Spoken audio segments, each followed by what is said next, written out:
estamos de vuelta con más de Realidades. La impunidad desde las altas esferas de algunos gobiernos sobre actos de terrorismo, desapariciones forzadas y guerras no merman la lucha emprendida por las personas que perdieron a sus familiares.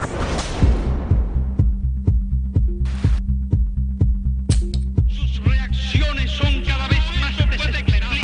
Crímenes tan repugnantes y absurdos como el de Barrabás.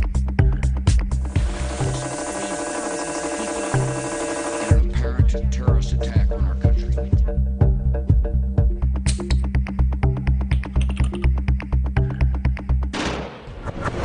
Entre los años 80 y 90, Perú estuvo entre los primeros lugares en la lista de países con más desapariciones forzadas y ejecuciones extrajudiciales. Según las denuncias recibidas por el Ministerio Público, hay más de 7.000 casos identificados. Los primeros reportes se remontan a aquellos días en los que se instauró el estado de emergencia para atacar la guerra popular del Partido Comunista del Perú, Sendero Luminoso. Sin embargo, la práctica recurrente se estableció 2 años más tarde con la implementación de los comandos político-militares. La mayoría de las víctimas fueron enterradas en fosas comunes y secretas. A sus familiares se les negó todo conocimiento sobre lo sucedido. En la actualidad, aún continúa la búsqueda. Recientemente, el gobierno peruano emitió una serie de decretos que generan polémica por considerar que amparan legalmente la impunidad. Familiares de desaparecidos, torturados y asesinados se reunieron en el local de la Coordinadora Nacional de Derechos Humanos para rechazar públicamente los nuevos decretos emitidos por el gobierno aprista. Lamentablemente, con estas nuevas leyes de impunidad, se intenta garantizar la amnistía, el olvido y el perdón a nombre del Estado para quienes acabaron con la vida de nuestros familiares. Una amnistía que ya lo vivimos en los años 90 y que también tuvo el voto aprobatorio del ministro de Defensa. Luego de la conferencia, los familiares decidieron acudir al Tribunal Constitucional, pues las leyes en cuestión, 1095, 1096 y 1097, ponen un plazo estricto de investigación para los casos de delitos de lesa humanidad y se aplican en todos los estados judiciales de una causa. Es decir, se podrían acoger a este nuevo régimen los violadores de derechos humanos de casos emblemáticos como la matanza del Frontón, Barrios Altos y La Cantuta, entre muchos otros. También se pronunciaron sobre estos polémicos decretos todas las organizaciones locales de derechos humanos y el relator de las Naciones Unidas, Martin Scheining, quien se encuentra en Lima. En conferencia de prensa, el relator dijo que el clima de impunidad se ha visto reforzado con estos nuevos decretos. Parecería imponer un plazo estricto y razonable para el manejo de casos de delitos de lesa humanidad, lo que a juicio mío probablemente dará pie a violaciones del derecho internacional. Muchos de mis interlocutores opinan que el decreto legislativo número 1097 es inconstitucional y no debe ser aplicado por los tribunales peruanos. El relator también mencionó su preocupación porque el Perú es uno de los pocos países que reiteradamente recurre a la situación de estado de emergencia, en donde no existen garantías a los derechos de los ciudadanos. Con 90 votos a favor y 1 en contra, el Congreso peruano dejó sin efecto el decreto 1097, el cual permitiría el sobreseimiento del proceso judicial y posterior excarcelación a militares y policías juzgados por cometer delitos de lesa humanidad. El conflicto entre el ejército y los grupos armados dejó en Perú cerca de 60.000 personas fallecidas en una década. Nos vamos a Cuba, donde familiares de 73 víctimas del terrorismo también esperan justicia.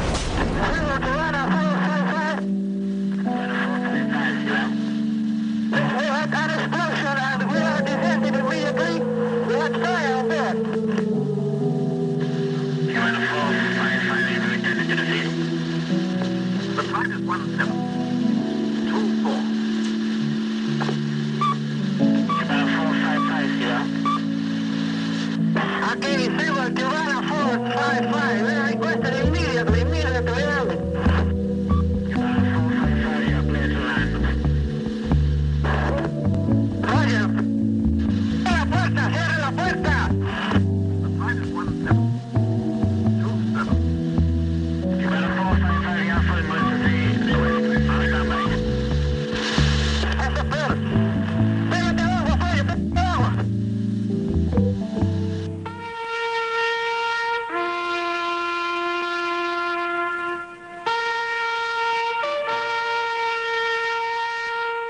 El 6 de octubre de 1976, una aeronave de Cubana de Aviación fue destruida en un atentado terrorista en el que se utilizaron 2 bombas descritas como dinamita o explosivo C4.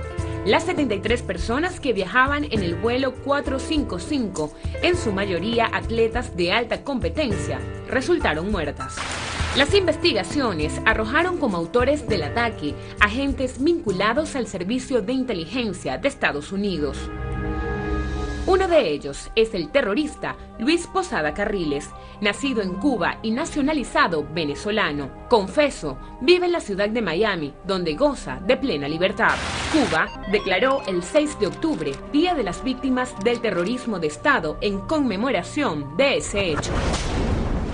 El luto de estas familias cumple hoy 34 años, como la impunidad de sus autores, responsables en ese momento del peor ataque a un avión civil en pleno vuelo en el hemisferio occidental.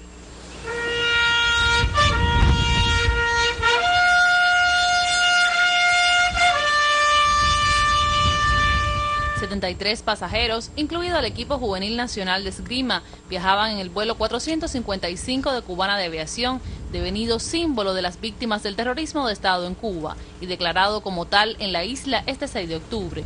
Nosotros aquí no venimos a exigir venganza, nosotros venimos a pedir justicia por estos mártires. Una flor a los caídos y la promesa de justicia es el homenaje que cada año realizan los familiares, acompañados tradicionalmente por deportistas, trabajadores de la aeronáutica civil y el pueblo cubano.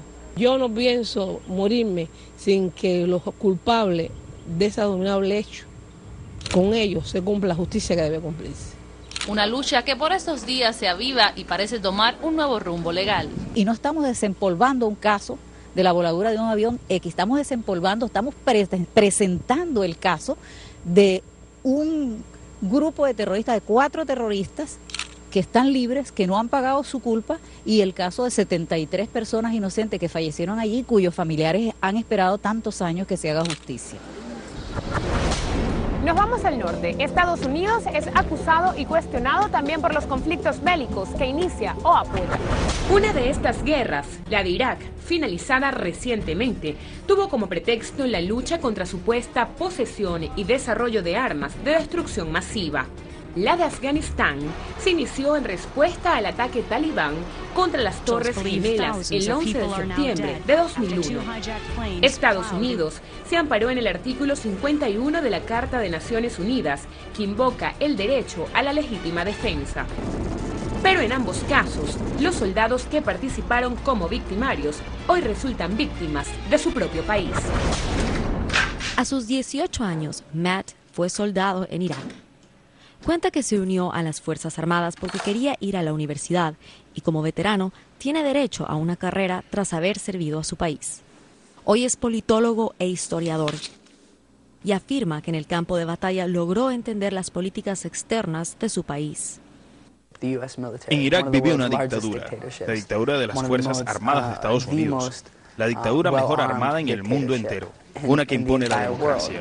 Sistemáticamente, en medio de la noche, tumbábamos puertas de hogares, los interrogábamos e inclusive los torturábamos. En todo sentido de la palabra, estábamos violando los derechos de los iraquíes a resistirse a nuestra ocupación. Desde su inicio, la ocupación en Irak ha cobrado la vida de más de 4.000 soldados. Matt asegura que si uno regresa con vida, la batalla en casa continúa. Conforme las cifras de la organización de veteranos, de cada 4 personas que viven en la calle, una es veterano de guerra. Somos soldados desechables. Nuestros líderes tienen la idea de que siempre hay quien puede reemplazar a otro. La invasión en Irak empezó el 19 de marzo del 2003, bajo la administración de George Bush. En agosto, el presidente Barack Obama se dirigió a la nación para anunciar el fin del conflicto, pero más de 50.000 tropas continúan en suelo iraquí. No podemos reducirnos a esta guerra. Tenemos que ver la realidad, que es como retrocedernos más de 40 años de políticas externas y ahora resistir el status quo del poder que nos jala hacia estas políticas bélicas. Matt Southworth cuenta que jamás volvería al campo de batalla, pero asegura que tiene una deuda pendiente con el pueblo iraquí. una deuda que espera poder saldar algún día. La Declaración Universal de los Derechos Humanos, aprobada en 1948, garantiza el derecho a la libertad, sin distinción alguna de raza, color, sexo, idioma, religión, opinión política o de cualquier otra índole. También establece que nadie puede ser sometido a torturas, penas, tratos crueles, inhumanos o degradantes. Se trata de un documento que promueve la paz, la justicia y el progreso social para todos. Los países a los que hemos hecho referencia en el programa de hoy son signatarios de esta proclama. Hasta aquí la presente edición de Realidades. Tienen una dirección de correo electrónico para comunicarse con nosotros. Es realidades@telesurtv.net. También pueden hacerlo a través del Twitter. Nos ubican por @realidadestv. Desde Caracas, Venezuela, les acompañó Milfred Baptista. Hasta pronto.